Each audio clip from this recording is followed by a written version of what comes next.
బైబిల్లో ఏం చెప్పేదంటే మనం ఒకరికొకరం అవయవాలై ఉన్నామంట. యేసుప్రభు ఎవరు? శిరస్సు, ఆయన తల. ఇప్పుడు ఇది యేసుప్రభు. ఇక్కడి నుంచి ఇదంతా కూడా సంఘం అన్నమాట.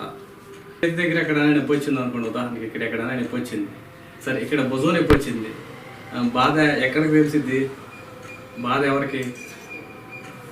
భుజం నొప్పి వస్తే తలకు వచ్చింది, వెంటనే నర్వస్ సిస్టమ్ అనేది, నరాల కనెక్షన్లు ఉంటాయి కదా, వెళ్ళిపోయి బ్రెయిన్కి తెలిసిపోయింది. వెంటనే బ్రెయిన్కి చేరి పలానా ఇక్కడ ఈ భుజం దగ్గర ఇబ్బందిగా ఉందనేసి ఈ నరాల వ్యవస్థ ద్వారా బుర్రకి తెలిసిపోయి ఎలర్ట్ అయిపోయి దిగులు పడతా ఉంటుంది, దాని గురించి బాధపడతా ఉంటుంది బ్రెయిన్.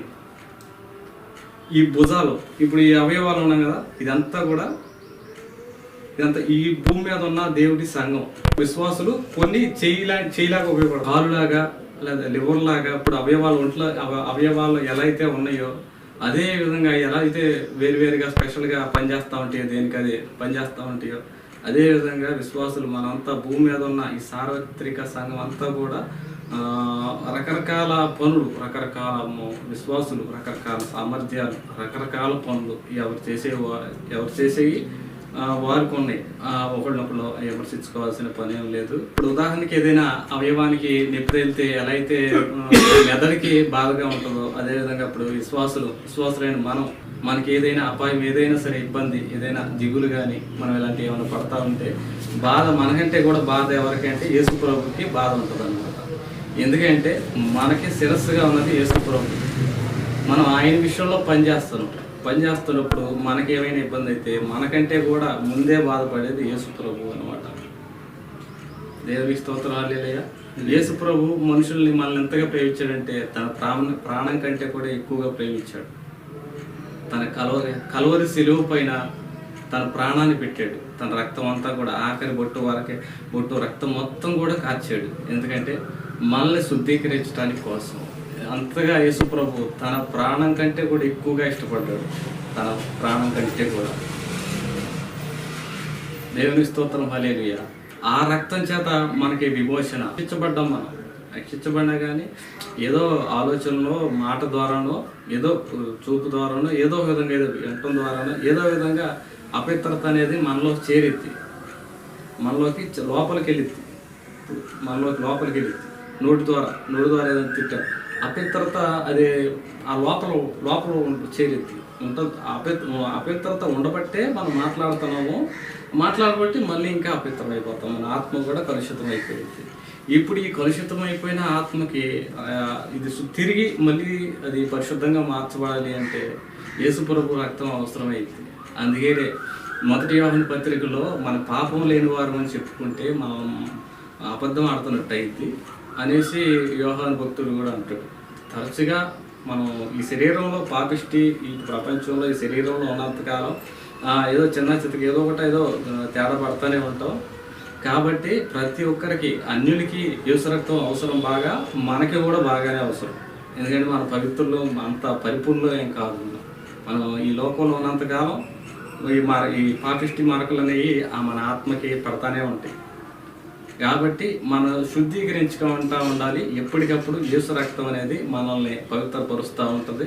మనం యేసు రక్తాన్ని ఆశ్రయించాలి. యేసు రక్తం ప్రతి పాపాల నుంచి పరిశుద్ధులుగా మనల్ని చేసిద్ది. మనం ప్రార్థన ద్వారా మనం పరిశుద్ధత నుంచి అతి పరిశుద్ధతలోకి మార్చబడతా ఉంటాం. మనం అధికంగా దేవుడిని ప్రార్థించి మొరపెట్టినప్పుడు ఆయన మన హృదయ వాంఛల్ని అన్ని తీరుస్తాడు. మన ఆర్థిక అవసరతలో ప్రభు తీరుస్తాడు. మన ఆత్మీయంగా వృద్ధి చెందేటట్టుగా ప్రభు చేస్తారు.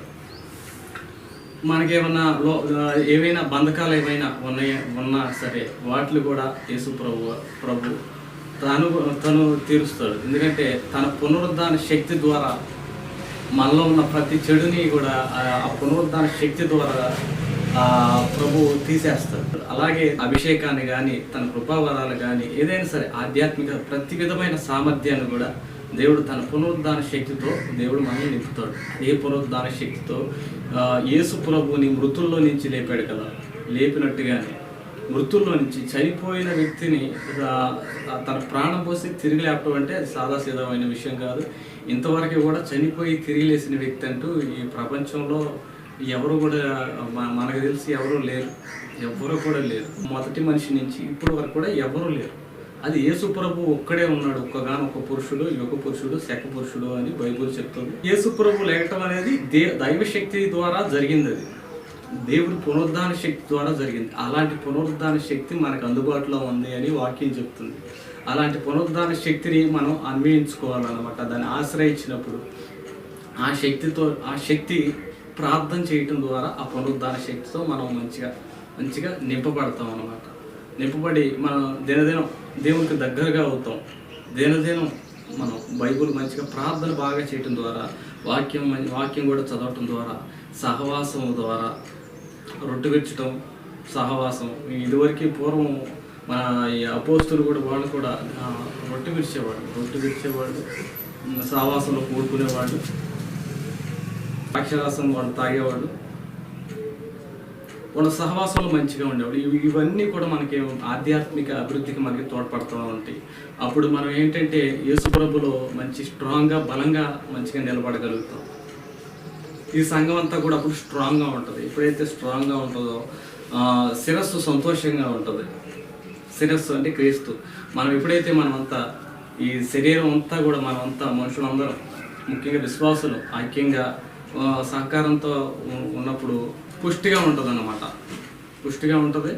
అప్పుడు శిరస్సు సంతోషించింది. ఈ శరీరం బాగుంటే తల బాగుంటుంది. అలా అది యేసు ప్రభు మనల్ని బట్టి సంతోషిస్తాడు.